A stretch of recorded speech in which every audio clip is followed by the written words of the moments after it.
Hi, everybody. Welcome back to the Second in Command podcast. My name is Timothy Simons. We used to be a Veep rewatch podcast, but now we do this. We examine the politics of cinema and cinema about politics. And I'm Matt Walsh, and we also watch movies with presidents And vice presidents. and vice presidents. And this was a Tim Simons selection. So I'll start with, why did you pick this one?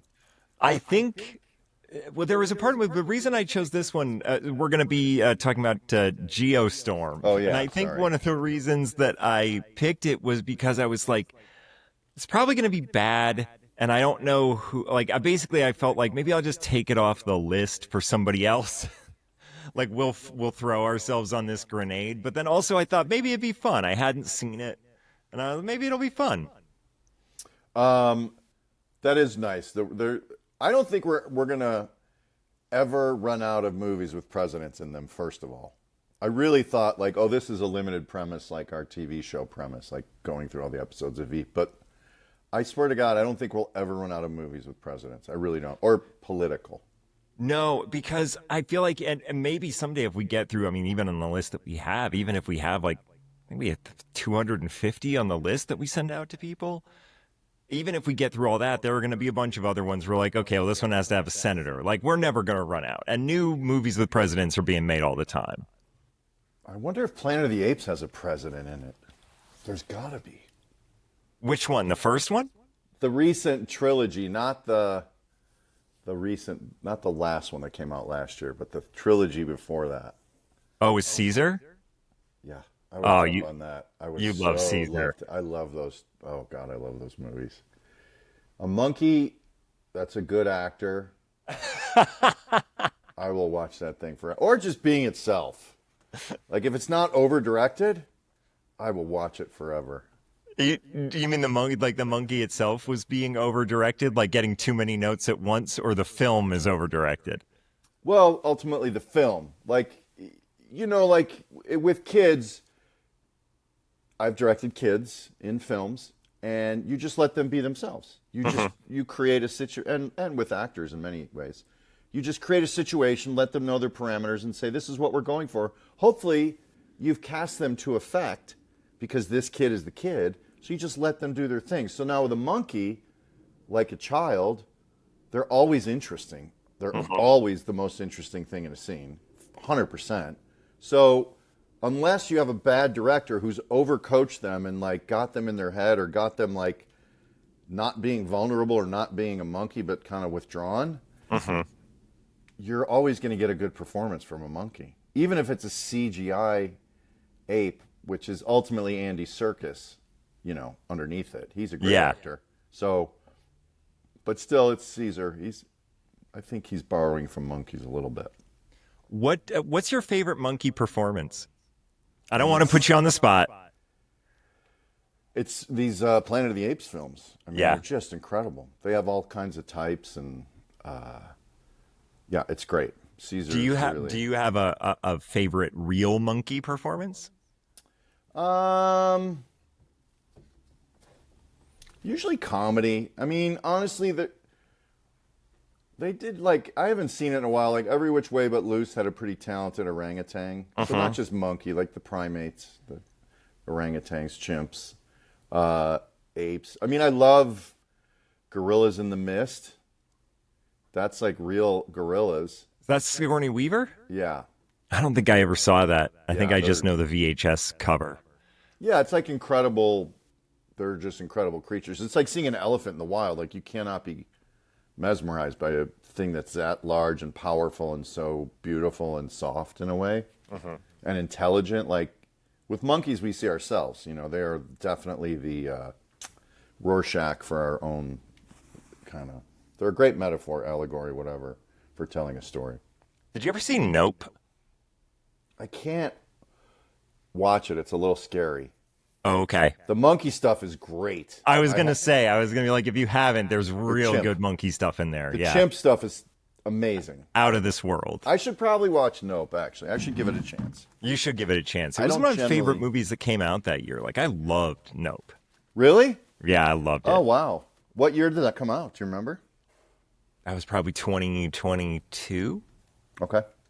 Yeah, probably Yeah, 22. Yeah, maybe 23. But yeah, no, yeah, great chimp stuff in that. yeah, and scary, and yeah, it's wild.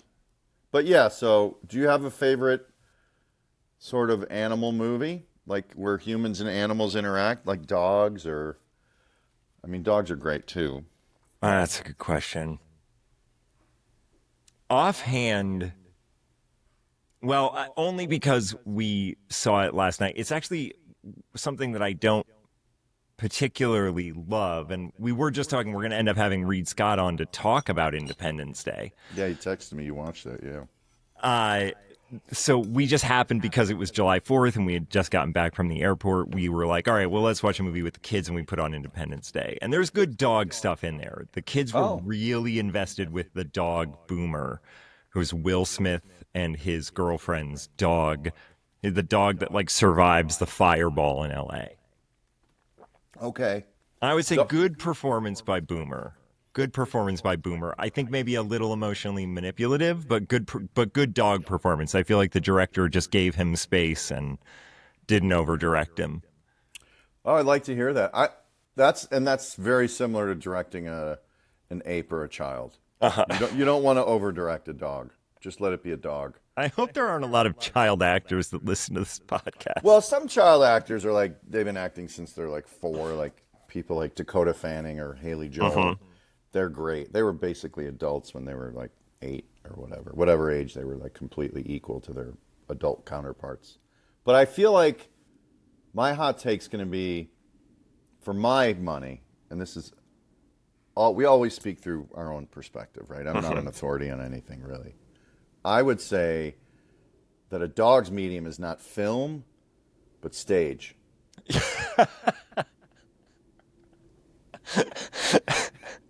Because film is like that up close facial stuff, and that's not where dogs live. They're physical and tactile. Like Yeah. you almost want to feel that animal and hug it and sniff it and kiss it on the head. That's their power, and that's what we as humans want from our dog stories. And so there's always a bit of a distance in film and TV, obviously, I guess. But stage, I bet, is like really where a dog's greatest, like theatrical, the ability to transport us as human beings. I think that's where it lives. Yeah, like if I could see like an all dog Glengarry, I feel Oh my like that would. Could you imagine? Oh my God. It would be fearless. That would be amazing. You could do an absurdist version of that. Like you don't need words, obviously. You just need types and then actions. Like there could be a newspaper they fight over, and then you take some off, and then it's just 2 of them together playing with the newspaper or the chew toy. Then it's just Sheldon the Levine, the Dalmatian, or whatever type he is. Then he's just alone with the toy and the squeaky, and you put him in like an office telemarketing setting. You could almost execute a really short, absurdist version of Glengarry. There is a big problem here Yeah. in that even if that dog's an actor, it's still a dog. And Yeah. so it's still going to be like it might poop or pee on the floor on the stage at an inopportune time that could really throw off a scene. It could throw off the other dog actors. I don't think that's a problem with dog theater. I think you just go with it. I think between scenes, you mop it up. But if it happens in a scene, you don't interrupt the scene. So you think an audience showing up for that full dog production of Glengarry knows that that's going to be part of the deal. It's not going to be distracting. One, they're going to be fans of Glengarry Glen Ross. They're going to know the story because obviously the dogs can't tell it. So it's not parody, but it's a step away from original material. I don't know what it is. It's a reimagining, I guess. And yes, you would expect the dog to poop or pee. Like if, let's say, Alec Dogwin or Alec Barkwin, we'll call him, who gives Alec his big Barkwin. speech. Alec Barkwin gives his big speech in the beginning, and he basically, in my imagination, you just get a dog who barks a lot and doesn't let other dogs bark, and you train the dogs like this is his moment, and you'll get a cookie after Barkwin barks for like 20 seconds. Okay. And in the middle of that, if somebody pooped or peed, I don't think it would matter. As Okay. long as you get Barquin doing his 20-second riff. I feel like we're going to need more than like the sort of required equity 3 weeks of rehearsal. Yeah. Feel like this is going to have to be like one of those things where it's like you do it. It's almost like you're signing up for a year. You know what I mean? No. You don't think? You think you could train him to do Glengarry faster than that?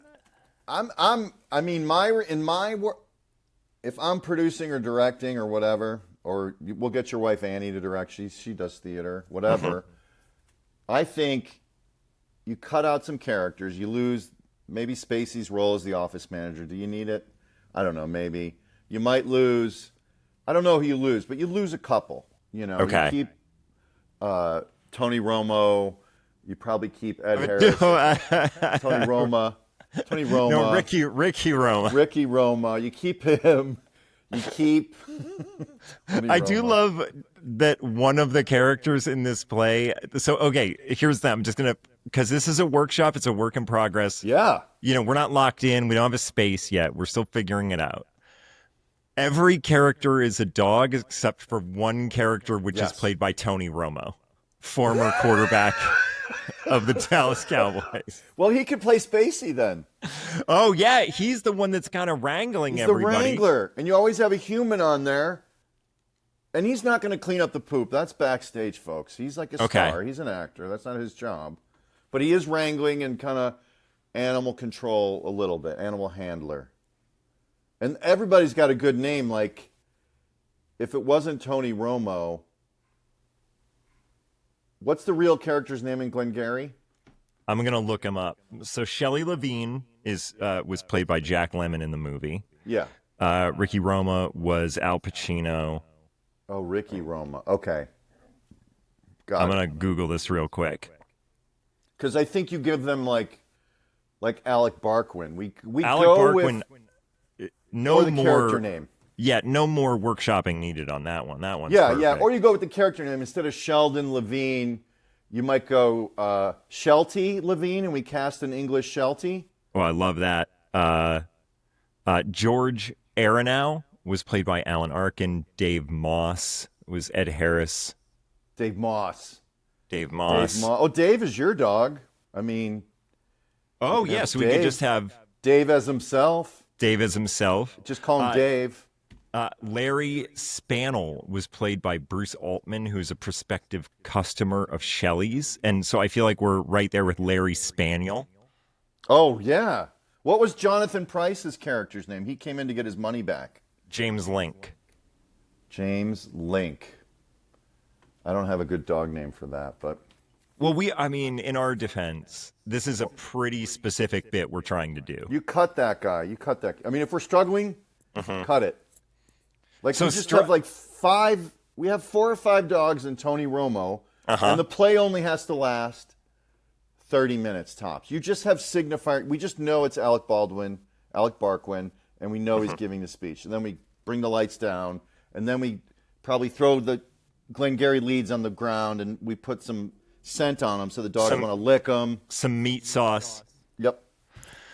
And they fight over them.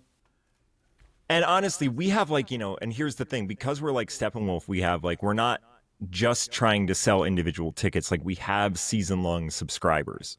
So they've already paid for their tickets. So we don't need to worry about them. But I do like that you have defined challenges. Like, a character can just be cut because of challenges, and those challenges are, if we can't find a good enough dog pun, that character gets cut. Not story. Well, just simplify.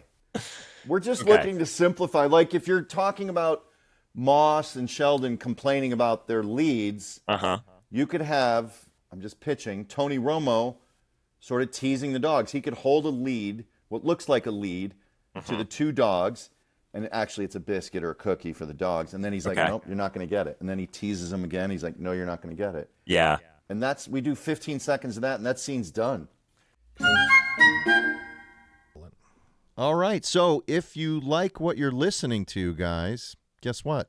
You can find the rest of it on Patreon. All you got to do is you go to patreon.com/second in command and subscribe for $5 a month, and you have access to the entire Veep Rewatch catalog, which you cannot get anywhere else. Lots of bonus content, and the rest of this episode, the rest of this episode that you were enjoying. So we'll see you over there, patreon.com/second in command. And here's one other thing. If you sign up on your mobile browser or on desktop, you will avoid a 30% upcharge from Apple. So if you want to pay Apple more money to get the same content, you absolutely can. After you sign up on your mobile web browser or your desktop, you can then use the app and you won't get that 30% upcharge. Just letting you know. I think I understand what you mean.